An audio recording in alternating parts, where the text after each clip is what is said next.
Hello students, आज की इस वीडियो में मैं आपको बताऊंगा हरियाणा बोर्ड 12th क्लास का राजनीति विज्ञान के इम्पोर्टेंट क्वेश्चन 2025 के एग्जाम के लिए।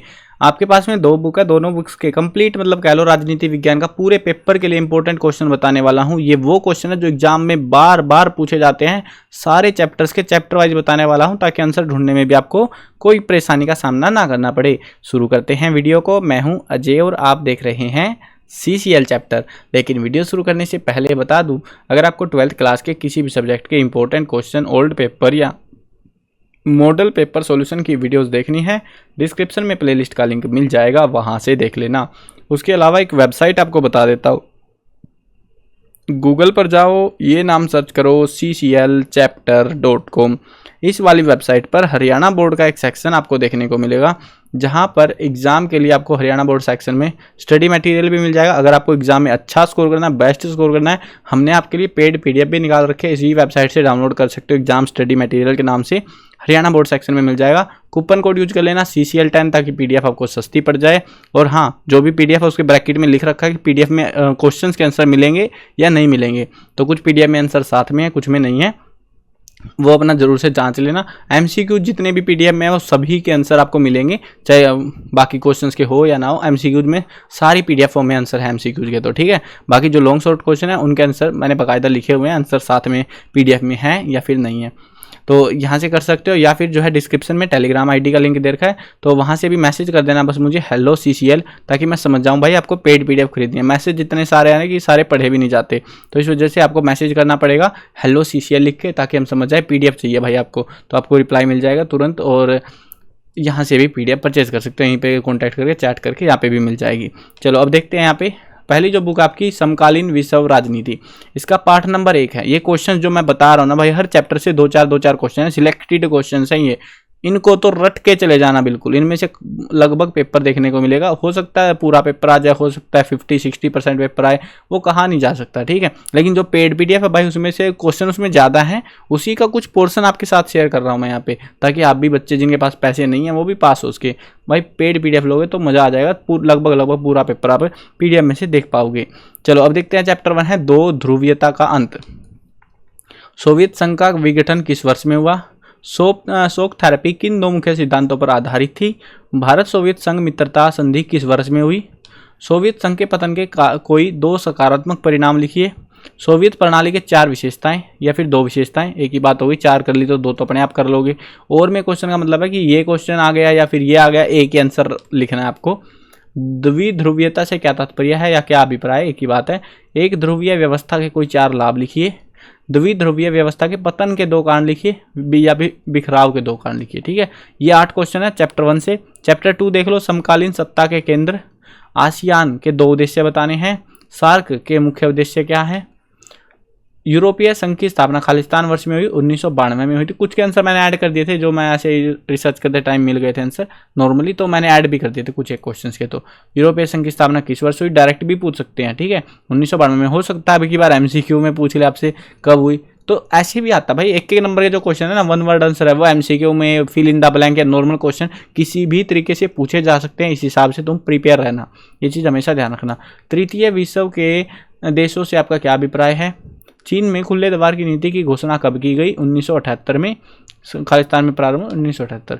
आसियान में शामिल सदस्य देशों की संख्या कितनी है? तो वह 10। यूरोपीय संघ की स्थापना खालिस्तान वर्ष में हुई, किस वर्ष में हुई? 1992 में। विश्व में खालिस्तान अपनी सुरक्षा पर सबसे अधिक पैसा खर्च करता है? अमेरिका आएगा इसका आंसर। कौन सा देश अपनी सुरक्षा पर सबसे अधिक खर्चा करता है? अमेरिका। चीन में कृषि क्षेत्र का निजीकरण कब किया गया, वो बताना है। या चीन की खेती व उद्योगों का निजीकरण कब किया गया? अगला चैप्टर देखो, चैप्टर नंबर 3 समकालीन दक्षिण एशिया। नेपाल ने सन खालिस्तान में लोकतंत्र की स्थापना हुई। नेपाल में लोकतंत्र की स्थापना किस वर्ष में हुई?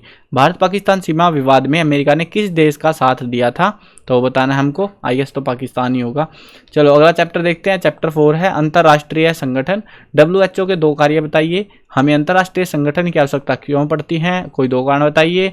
संयुक्त राष्ट्र संघ के सिद्धांतों का वर्णन कीजिए, या फिर संयुक्त राष्ट्र संघ के 2 सिद्धांत बताइए, या फिर कोई 4 सिद्धांत बताइए। 4 कर लेना, सारे हो जाएंगे। इस वाले में हो सकता है 6 भी पूछे जा सकते हैं, पढ़ लेना अपना थोड़ा अच्छे से।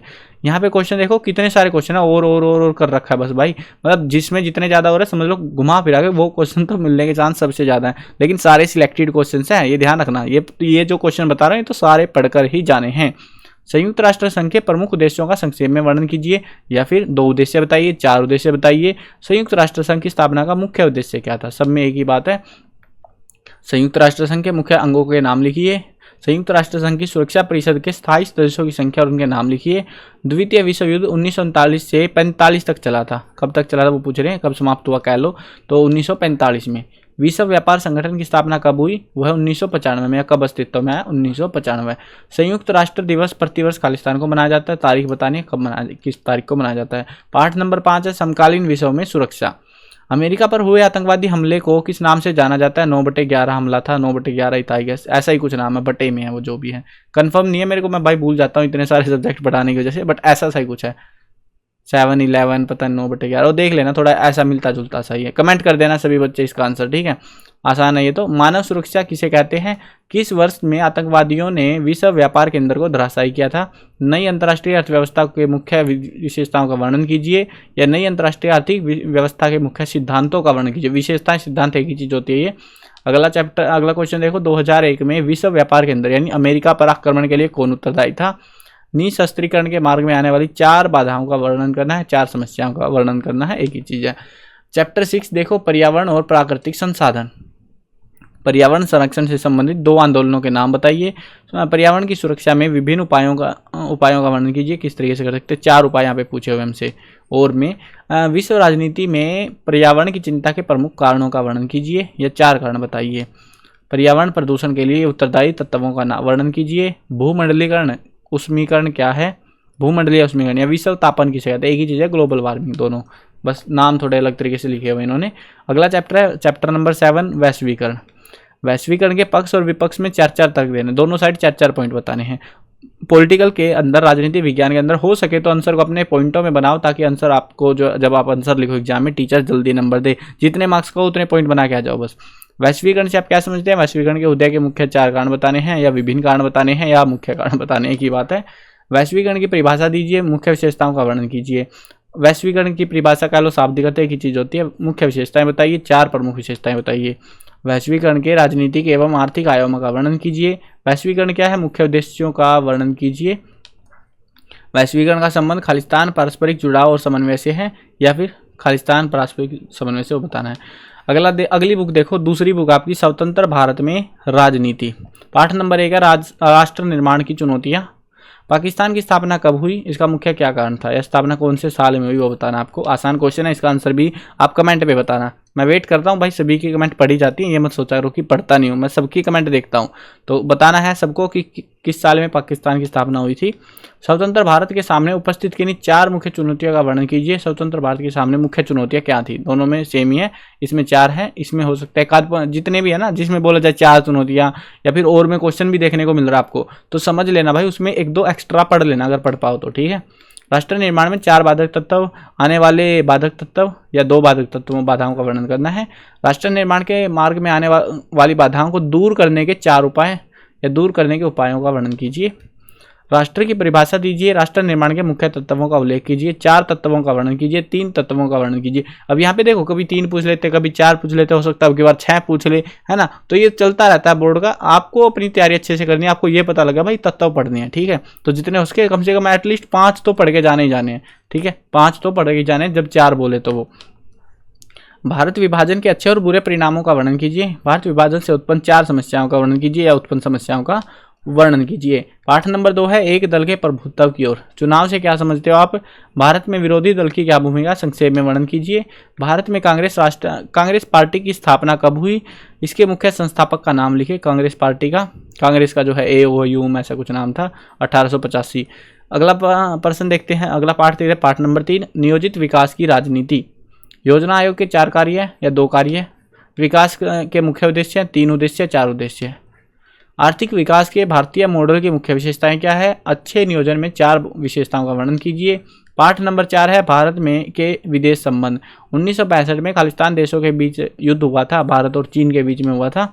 ये भी पूछ सकते हैं भारत और चीन के बीच युद्ध कब हुआ था, तो 1962 में हुआ था, उल्टा भी कर सकते हैं। 1962 के भारत चीन युद्ध के प्रमुख कारण क्या थे? भारत की विदेश नीति के कोई 4 निर्धारक तत्व लिखिए। श्री लाल बहादुर शास्त्री ने पाकिस्तान के साथ कब और कौन सा समझौता किया? 1971 में हुए लोकसभा चुनाव के बाद भारत का प्रधानमंत्री कौन बना था? इंदिरा गांधी थी। भारतीय गुटनिरपेक्षता के स्वरूप का वर्णन कीजिए। गुटनिरपेक्ष आंदोलन से क्या समझते हैं? इसके मुख्य सिद्धांतों का वर्णन कीजिए। इसका क्या गुटनिरपेक्षता का क्या अर्थ है? भारतीय गुटनिरपेक्षता की मुख्य विशेषताएं बताइए। भारत की गुटनिरपेक्षता नीति के मुख्य तत्व लिखिए। भारत द्वारा गुटनिरपेक्षता की नीति को अपनाने के 4 कारण। भारत पाकिस्तान के बीच तनाव के 4 कारण। गुटनिरपेक्षता का अर्थ है, इसके मुख्य उद्देश्य लिखिए। या गुटनिरपेक्षता क्या है वो बता दो। पंचशील समझौते पर खालिस्तान और खालिस्तान 2 देशों के हस्ताक्षर किए गए थे। इन 2 देशों के बीच हुआ, ये कह लो भारत और चीन के बीच हुआ था पंचशील समझौता। बांग्लादेश की स्थापना कब हुई थी? इसका मुख्य कारण क्या था? 1971 में हुई थी आई गेस, तो जहाँ तक मुझे ध्यान आ रहा है। आप जो है ना, मैं बता रहा हूँ जिनके आंसर अपने साइड से, उनको क्रॉस चेक कर लेना भाई अपना एक बार, ठीक है। लेकिन मेरे को जो ध्यान आता है मोटा मोटा वो बता भी देता हूँ, ताकि आपको हो सकता है वो सेम आंसर हो, इजी हो। भारत की विदेश नीति के मुख्य सिद्धांतों की व्याख्या कीजिए, या 4 मुख्य सिद्धांत बताइए। 1962 के भारत चीन युद्ध के प्रमुख कारण क्या थे? पाठ नंबर 5 है कांग्रेस प्रणाली, चुनौतियां और पुनर्स्थापना। जय जवान जय किसान, ये नारा किसने दिया था? पंडित नेहरू की मृत्यु के बाद भारत के प्रधानमंत्री कौन बने? भाषा की राजनीतिक विवाद की समस्या का वर्णन कीजिए। पाठ नंबर 6 लोकतांत्रिक व्यवस्था का संकट। भारतीय दलीय व्यवस्था की 4 विशेषताएं बताइए। दलीय व्यवस्था के 2 लक्षण बताइए। वचनबद्ध नौकरशाही से क्या अभिप्राय है? या वचनबद्ध न्यायपालिका से क्या अभिप्राय है? प्रेस सेंसरशिप किसे कहते हैं? पाठ नंबर 7 है क्षेत्रीय आकांक्षाएं। भारतीय राजनीति पर सांप्रदायिकता के प्रभाव पड़ने वाले प्रभावों का वर्णन कीजिए। बोडो आंदोलन किस राज्य में चलाया गया था? भारत के क्षेत्रवाद की उत्पत्ति के 4 कारण लिखिए। भारत में क्षेत्रवाद की बढ़ती प्रवृत्ति को समाप्त करने के 4 सुझाव दीजिए। या 4, हाँ इसमें 4 ही सुझाव हैं। राजीव लोंगोवाल समझौता कब हुआ था? तो ये हुआ 1985 में। पाठ नंबर 8 भारतीय राजनीति नए बदलाव। हर चैप्टर से देखो सिलेक्टेड क्वेश्चन है भाई, ये इनको पढ़ लेना। कहीं तुम ये सोचो कि यहाँ तो बहुत सारे हो गए भाई, किताब इतनी बड़ी है तो हम क्या करें, हर चैप्टर से गिने चुने 3-4 क्वेश्चन दे रहा हूँ मैं ढंग के, तो वो तो पढ़ के जा ही सकते हो तुम एटलीस्ट। अगर ये पढ़ के गए तो भाई पेपर बढ़िया करके आओगे, मेरे को इतना पता है। अब वो आपकी मेहनत के ऊपर, आप कितना पढ़ के जाओगे, कैसे पढ़ के जाओगे। मंगल आयोग के ने राष्ट्रपति को अपनी रिपोर्ट कब पेश की थी? मंगल आयोग ने राष्ट्रपति को अपनी रिपोर्ट कब पेश की? मंगल आयोग की सिफारिशों को लागू करने वाले भारतीय प्रधानमंत्री का नाम बताना, किसने लागू करी थी? मंडल आयोग की सिफारिशें। गठबंधन सरकार से आप क्या समझते हैं? इसके मुख्य लक्षण बताइए। या गठबंधन सरकार का क्या मतलब है? ये क्वेश्चन जो है ना स्प्लिट करके पूछे जा सकते हैं। हो सकता है आपसे सिर्फ एक क्वेश्चन आए, गठबंधन सरकार के लक्षण बताइए। जैसे ये पूछा गठबंधन सरकार के 4 लक्षण, 3 लक्षण, यहाँ मुख्य लक्षण है। इसको मैं और में कर देता ना 4, इसको भी एक ही क्वेश्चन है पूरा, ठीक है। मुख्य लक्षण पूछा है, 4 लक्षण, 3 लक्षण करके, भाई मैंने फिर भी अलग कर दिया। मैं चलो इस टाइप का भी क्वेश्चन आपको लगेगा, तो क्वेश्चन जब सोल्व करोगे, याद करोगे ना, और भी घट जाएंगे इनमें से क्वेश्चन, आपको कम ही दिखाई पड़ेंगे जब याद करोगे ढंग से। तो इनको अच्छे से याद करके जाना है। अगर आपको ये वाले क्वेश्चन चाहिए कि भाई कहाँ से मिलेंगे, क्योंकि वीडियो बार बार तो देखोगे नहीं आप लोग, तो ये जो मिलेंगे cclchapter.com पर, गूगल पर जाना है, हरियाणा बोर्ड का सेक्शन मिलेगा, इसके अंदर मिलेंगे इंपॉर्टेंट क्वेश्चन। अगर आपको पेड पीडीएफ लेनी है, विजिट करके दिखा देता हूँ। यहाँ पे आओगे जब हरियाणा बोर्ड में, अगर आपको पेड पीडीएफ लेनी है, उसमें ये जो क्वेश्चन अभी कराया मैंने, इससे ज़्यादा क्वेश्चन है, वो चीज़ का ध्यान रखना। कहीं तुम सोचो भाई 2-4 क्वेश्चन मिलेंगे, पेपर मिल जाएगा, नहीं, पेपर नहीं है, इंपॉर्टेंट क्वेश्चन है वो आपके लिए। उनके आंसर से आपको करने पड़ेंगे, MCQ आंसर के साथ मिल जाएंगे आपको। और अगर आपको, लेकिन हाँ, जो क्वेश्चंस दूंगा पीडीएफ में, उनमें से ही लगभग पूरा पेपर मिलेगा आपको। ये चीज़ जो है आप ध्यान में रखते हुए आप पढ़ाई कर सकते हो। सभी सब्जेक्टों में ऐसा देखने को मिल रहा है अभी तक में। अब यहाँ पे जो है एग्जाम स्टडी मटेरियल आपको यहाँ से मिल जाएगा अगर पेड पीडीएफ लेनी है। कूपन कोड CCL10, ताकि सस्ती पड़े पीडीएफ, जो रेट है उससे भी। अब उसके अलावा इंपॉर्टेंट क्वेश्चन आंसर यहाँ पे मिलेंगे, जो भी मैंने कराई यहाँ से कर सकते हो। MCQs भी है आंसर्स के साथ में, वो भी प्रैक्टिस करके यहाँ से जा सकते हो, प्रिपेयर कर सकते हो। पेपर चाहिए भाई, बोर्ड कहता है पेपर आएंगे यहाँ पे 2016 से 24 तक के सारे पेपर मिलेंगे यहाँ पे। PDF डाउनलोड कर सकते हो बढ़िया ओरिजिनल क्वालिटी में। मॉडल पेपर चाहिए आंसर की के साथ में, यहाँ पे मिलेंगे। मार्किंग स्कीम, कौन सा चैप्टर कितने नंबर का आएगा एग्जाम में, वो पता लगाना, यहाँ पे देख सकते हो। तो इस तरीके से अपनी तैयारी अच्छे से कर सकते हो। सारा मटेरियल मिल जाएगा यहाँ पे, इसी वेबसाइट पर आपको। आई होप क्लियर हो गया होगा। चैनल पर नए हो तो सब्सक्राइब कर देना। मिलते हैं नई वीडियो में, बाय बाय।